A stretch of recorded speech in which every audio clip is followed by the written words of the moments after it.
Hey guys, my name's Crystal Kenny, and I'm in love with creating. All things artistic and imagination involved. I'm an American girl who chased her creative dreams all the way to Paris, France, making a living using photography. This podcast takes you inside the stories of all the artsy folks I've met along the way and gives you that extra push to discover your creative gifts.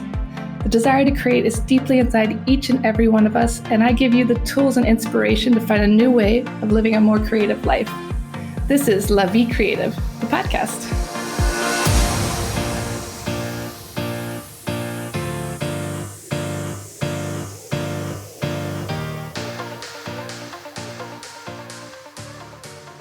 Today on the show, I interview Meredith Detko. This is a fascinating topic for me because I've never had anyone on the show talking about CBD or psychedelics, and Meredith is changing the psychedelic world by introducing her own luxury brand of CBD.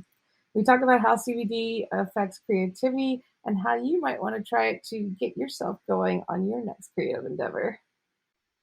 So welcome to the show, Meredith. I am very happy to have you here. We have a mutual friend, Queen, who was actually just on the show a couple weeks ago. And now I'm very excited to tell your story. Well, thank you so much for having me. There is a lot to share about this subject, that's for sure. Yeah, today, guys, we're talking about drugs. We're talking about I prefer to say altered states of consciousness, actually. I like that. Consciousness. Well, before we dive into all that excitement, I want to start with what brought you to Paris? You went to UC Berkeley, and it looks like you transferred to HEC, which is a big deal school in Paris, guys, if you don't know about it. So is that what originally brought you So originally I did a study abroad during my studies at Berkeley. I always kind of had this little connection with my family because my grandfather lived in Paris at one point. He worked at the American Embassy. And so I learned a few French words, and was one of those weird kids that took French in high school instead of Spanish, despite the fact that my about 50% of my high school was Mexican, so Spanish speaking. So anyway, I ended up being French club president, and always just had this connection. Maybe it was thanks to Passport to Paris, Mary Kate and Ashley as well, who knows? But anyway, there's this connection to France. So it was the obvious choice when I went to Berkeley.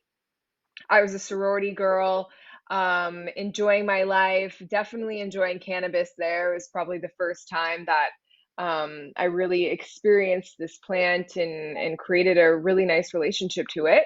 And then my third year, I did a study abroad at a very silly American school that was just for profit and not for learning. So I thought I was going to make out with a million European boys, but in the end, I met my ex the first Friday night I went out. And this ended up, motivating me to come back. So I decided to do my business degree at HEC Paris.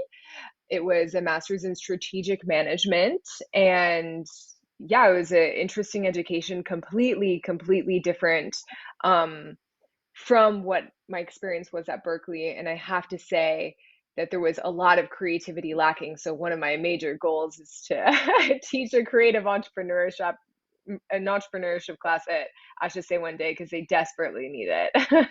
That would be cool. Yeah, different style. And it's so funny because the word entrepreneur is a French word, but don't you feel like sometimes they're so anti-entrepreneur here? Absolutely. And I think it's an interesting contradiction, because on the one hand, we have incredible artists that come out of France. And then on the other hand, we do have this kind of scarcity mentality, a fear of really breaking outside of your shell and going against the grain in general, which I think comes from school in France. Most children are shamed from an early age. So, and I find that the teaching is quite mean, very stereotypical, but I'm pretty sure most French people would agree with me.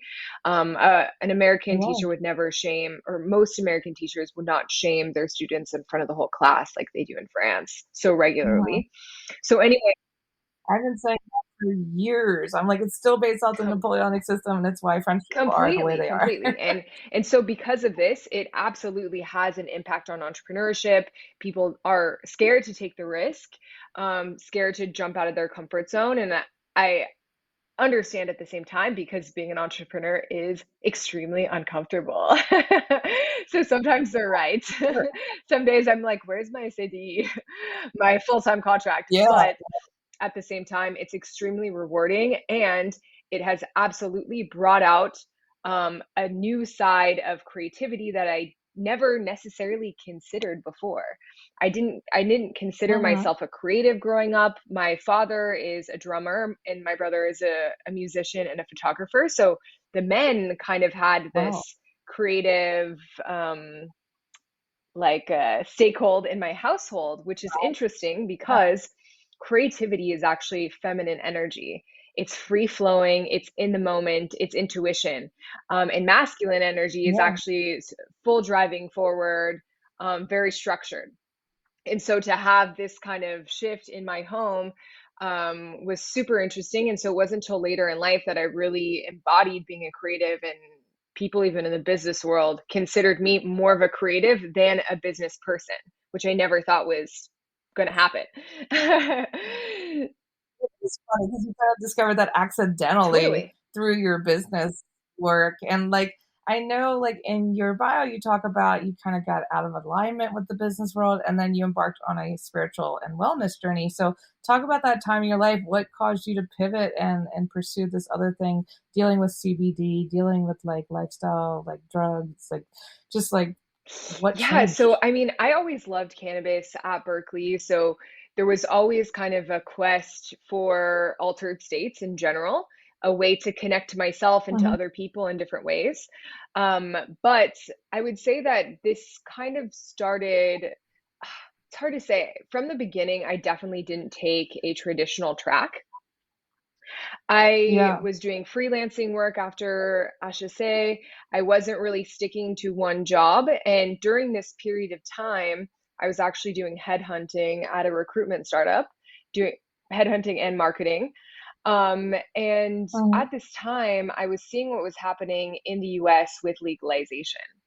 And so when I went home Yeah. every time, I was seeing all these beautiful formats, different types of entrepreneurs who were breaking into the industry, and different products and brands that actually spoke to me.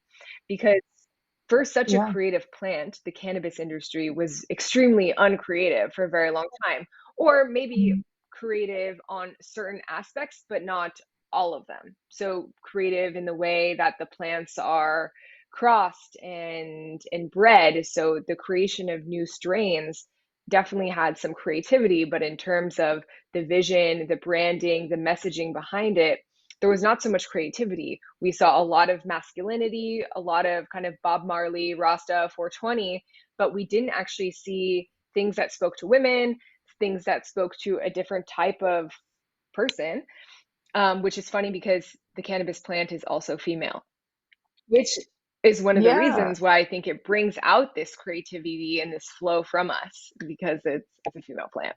So so anyway, to go back to what you were saying, um, Yeah. I during this period I was so inspired. I launched a first cannabis brand before the first confinement. This ended up working out really well. I realized that there was this need for a new creative way to change ideologies and shift culture, and for people to be more creative with their consumption in general. In France, most people Mhm. consume cannabis in one way and one way only, and it is in a joint, so rolled with Yeah. tobacco. And actually, there are Mhm. so many different ways to consume it. You can, of course, smoke it, you can vape it, you can eat it, you can put it on your skin. And so I wanted to create a platform where people could really explore this creativity and have it be something that they're proud to put on display. Because I was proud to be Yeah. a cannabis user in California. Cannabis user equals wellness person. And Yeah. here Yeah. it means addict, like Yeah. Like, it means you're poor, it means whatever. It doesn't necessarily mean that you're educated and you're taking care of your body. And so the point was to create a Mhm. brand that was able to shift this, because it was one of the tools that I used on this kind of spiritual journey. I would say that my spiritual journey started maybe during my breakup from my French boyfriend, actually. This was quite a few years ago. Mhm. But what ended up happening is I came home from California and my body just completely broke down. I had crazy back problems that like prevented me from even walking.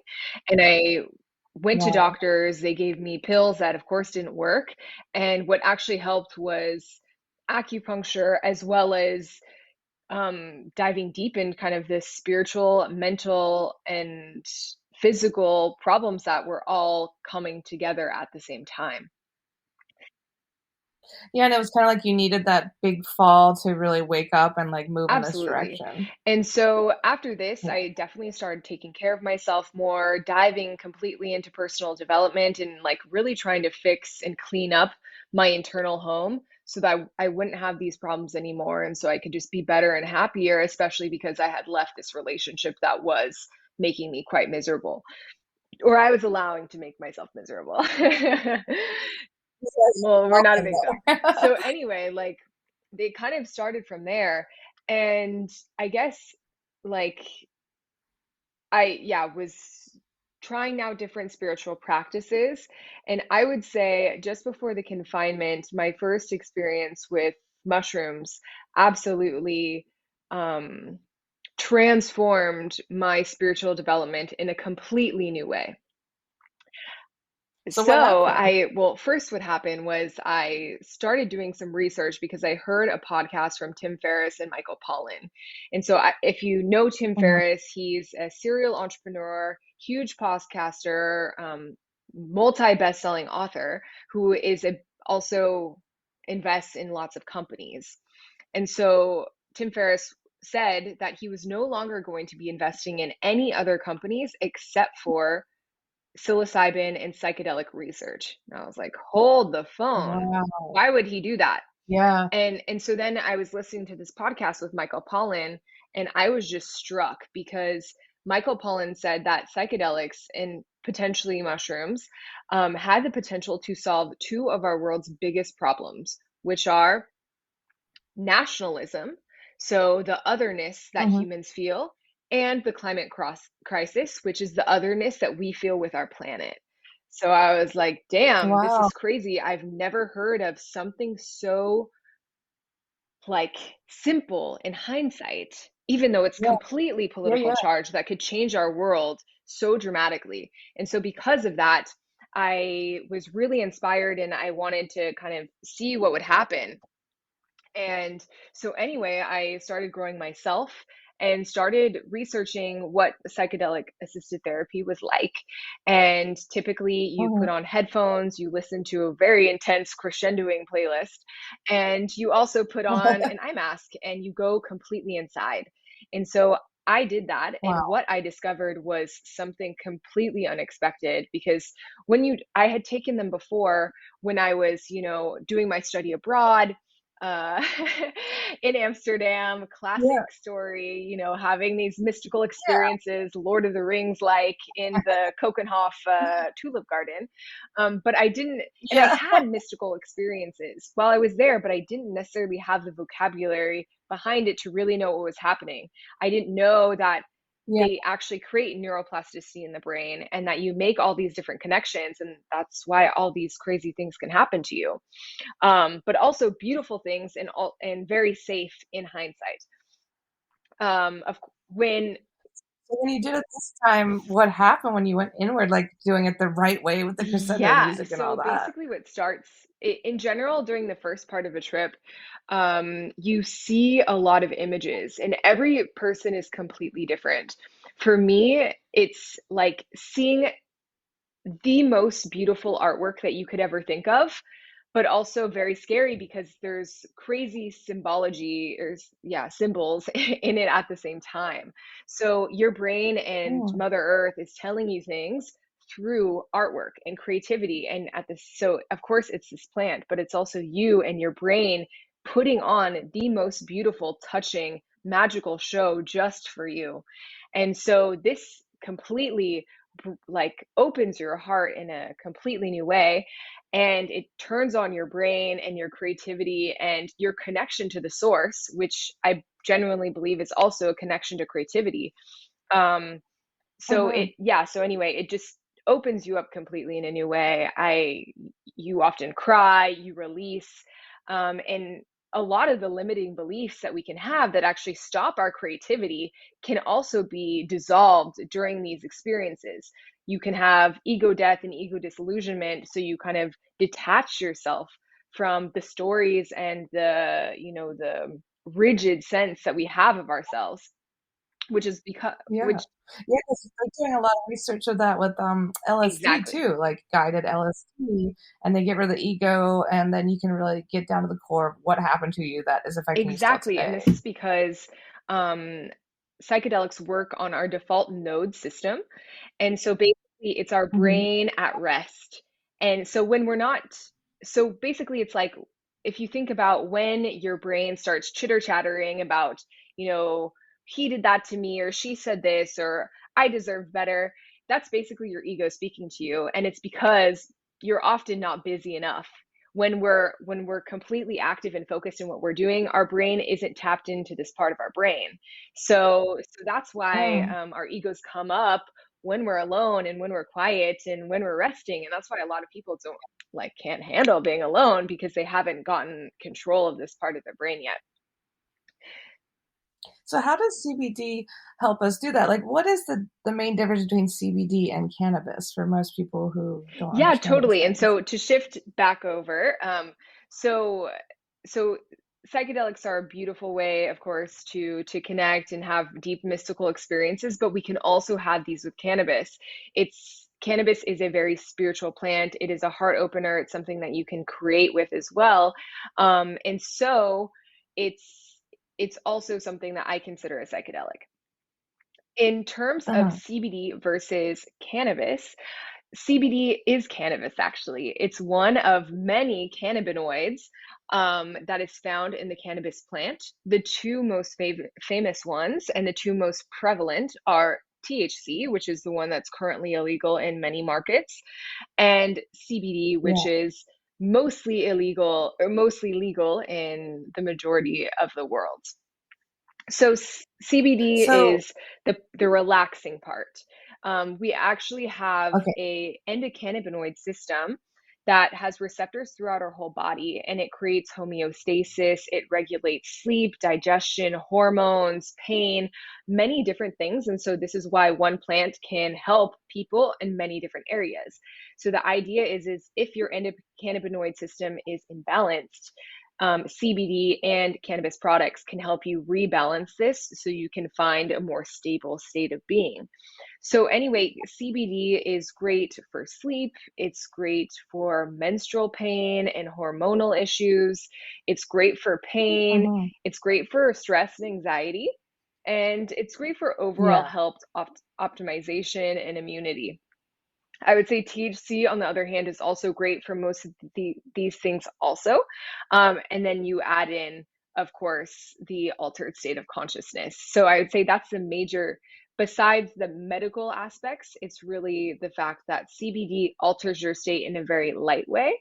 And THC is really the psychotropic aspect of it. Do you think THC will ever be Uh, legalized in France or even abs- the rest, like, Yeah, globally absolutely. even? So we're going in the right direction.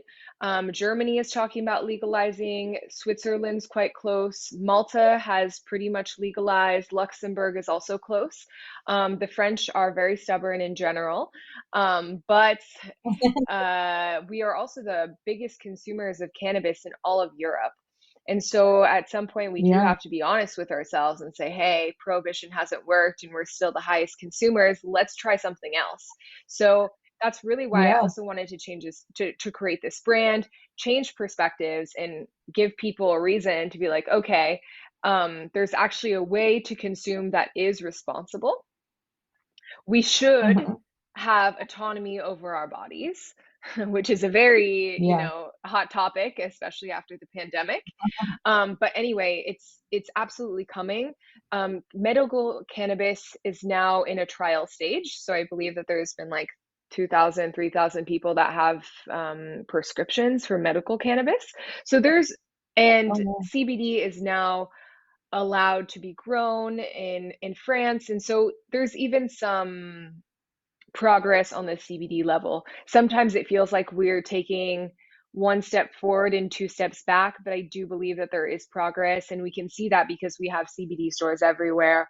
The level of knowledge has increased significantly, but in general, yeah. people still don't really know, like, okay, why would I? A lot of people I still hear say, why would I take CBD if it doesn't get me high? or that's or that's not very Yeah, much fun. Why would I take that? Well, there's nice medical and wellness purposes for taking it, but like en effet, in effect, yeah. it's true that it doesn't it doesn't get you high, unfortunately. Do you think that THC has more like better effects or CBD, or they both do, different things? Do you think one works better for other people than one or the So other? it's actually more about percentages. So it's CBD and cannabis in general works best on the human body when it's full spectrum. So there's a little bit of all of the cannabinoids in the mix.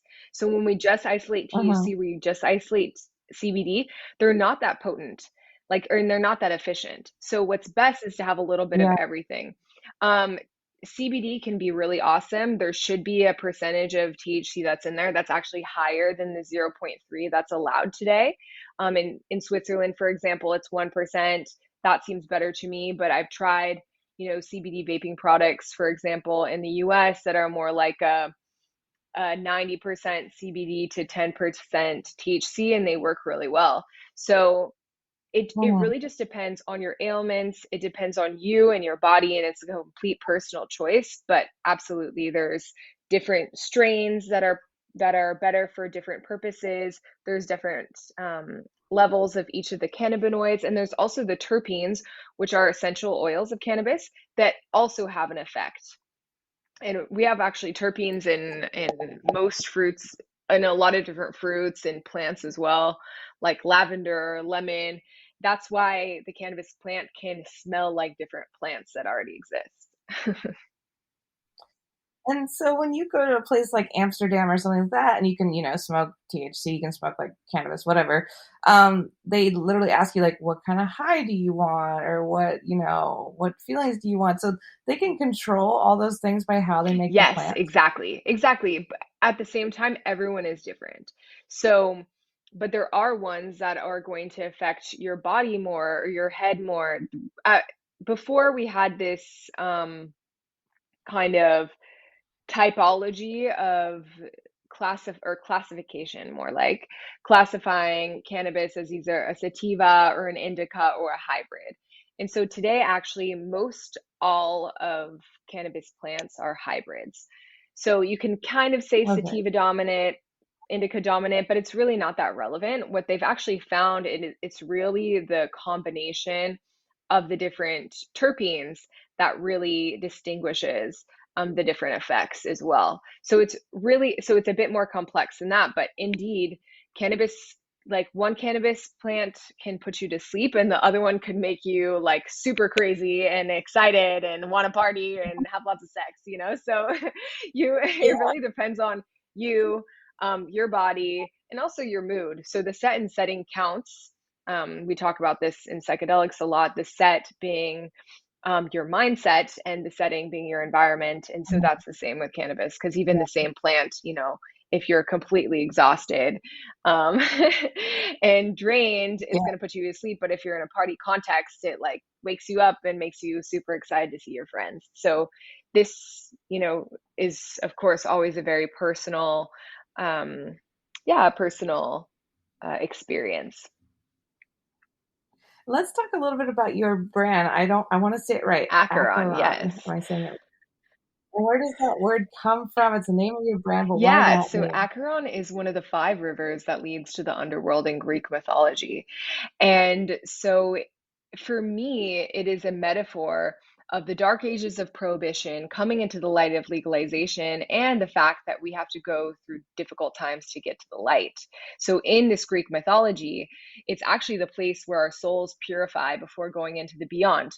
And so in the stories, the souls were cross the river on a boat, of a man named Sharon, and they each Mm-hmm. have a coin that they keep in their mouth, and this is what allows them to cross. And so if you don't have your coin, you are destined to stay on the banks of the river for 1,000 years or something. So anyway, Oh the gosh. idea is that, this kind of mythological reference, um, talks about the hero's journey in general, the fact that we have to go through difficult Mhm. times, and that we all have the power to be the hero of our own well-being.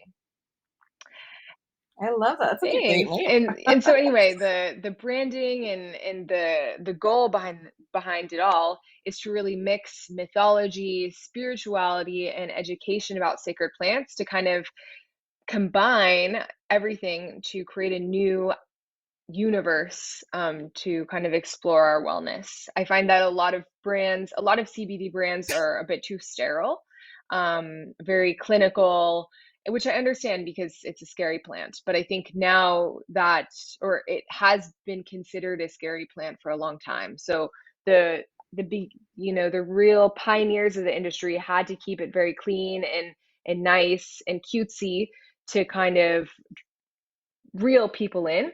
But now that we're beyond that, I think we can have brands that are more adults, that are more spiritual and interesting, and also take codes from luxury.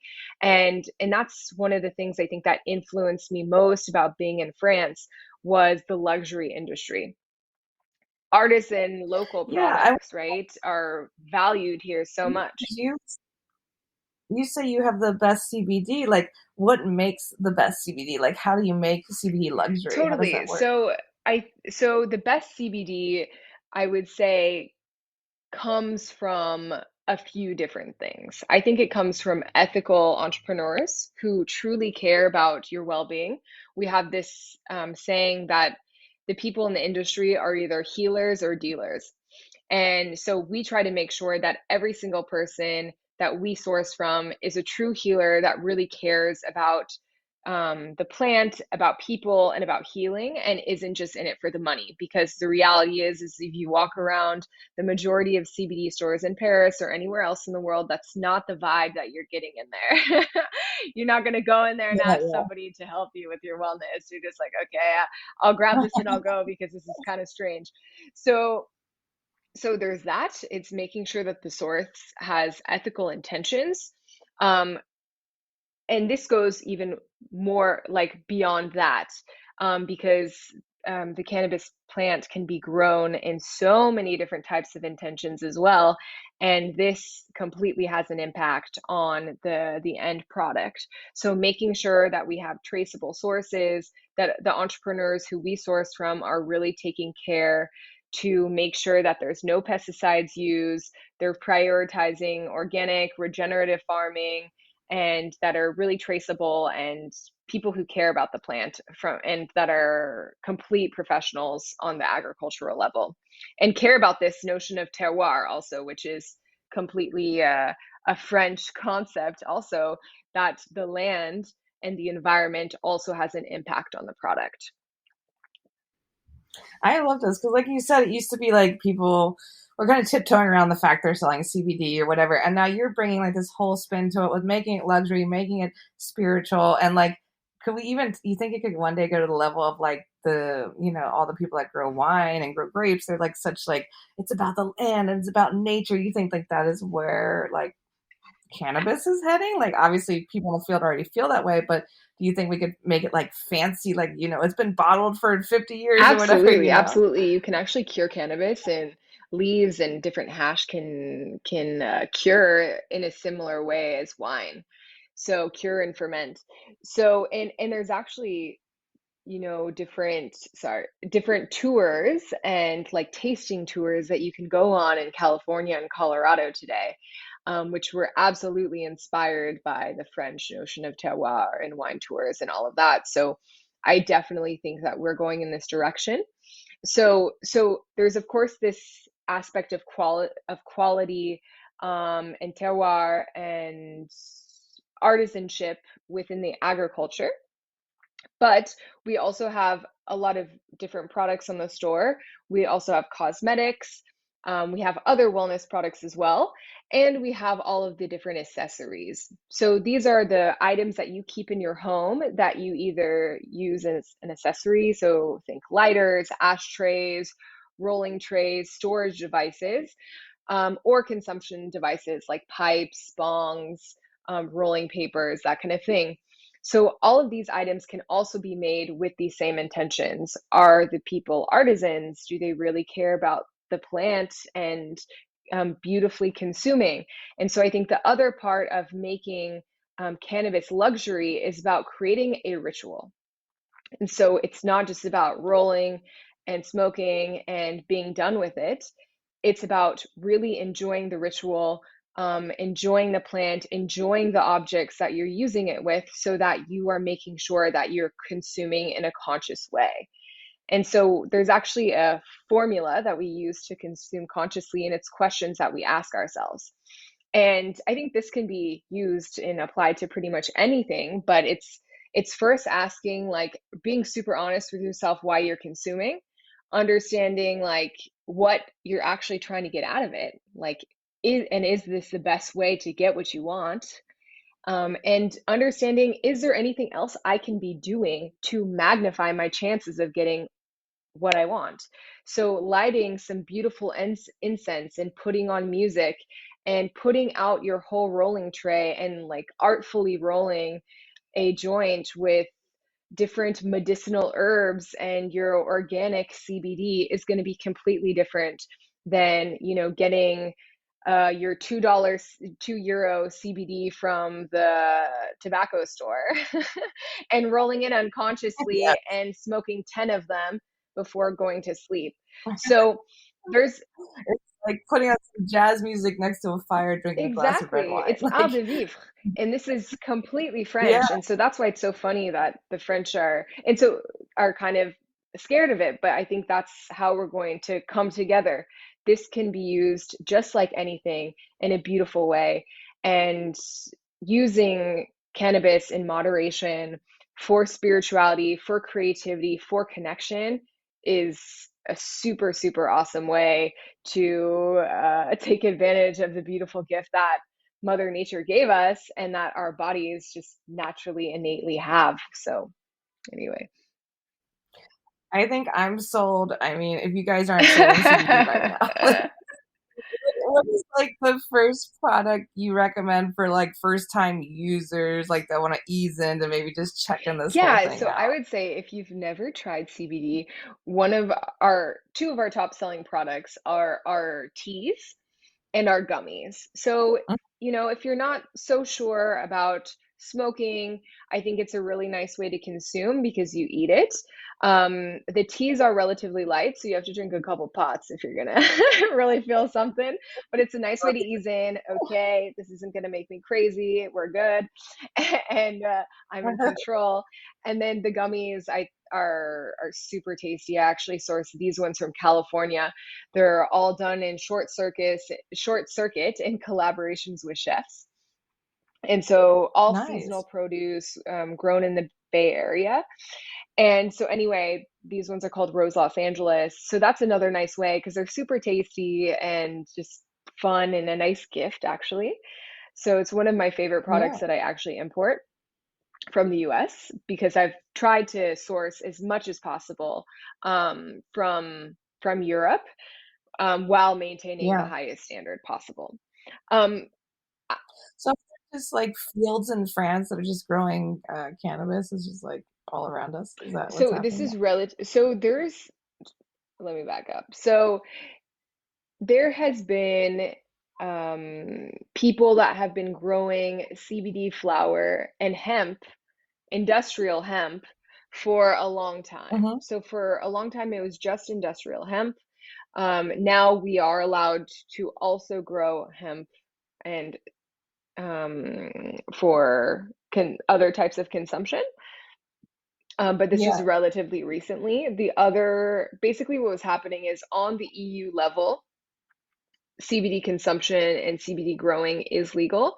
The French were putting stricter laws on it.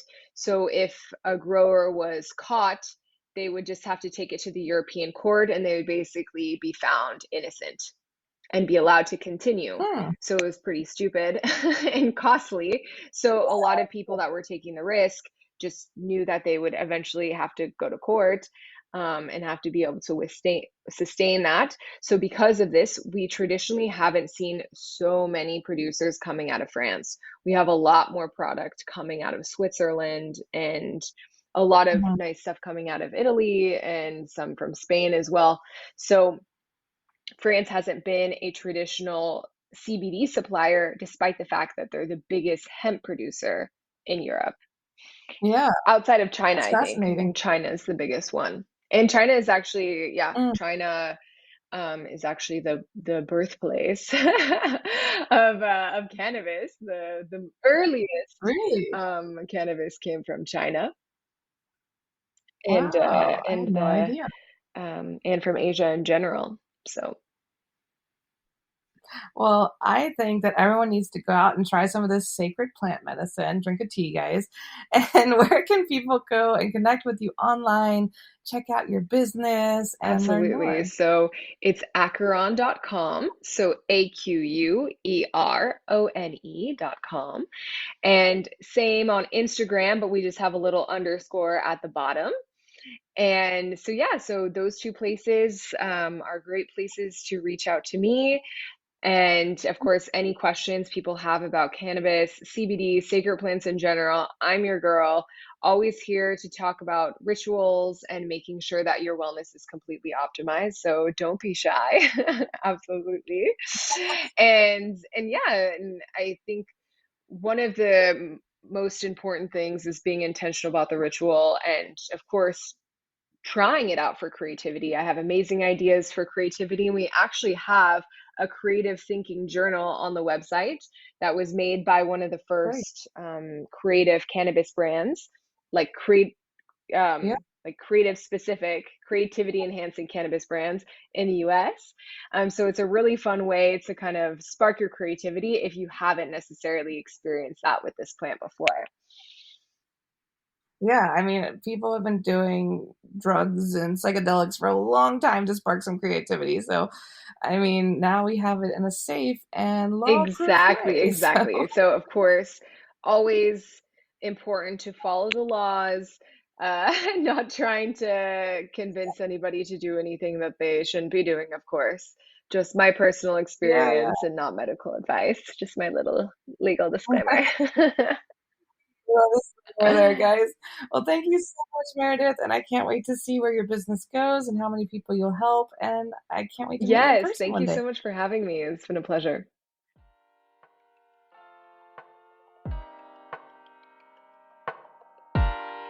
Thanks so much for tuning in to La Vie Creative. You can find more information on MissParisPhoto.com. And if you enjoyed this show, please feel free to share and spread the word for all my creative guests. We have the power to help them to keep doing what they love. See you next time.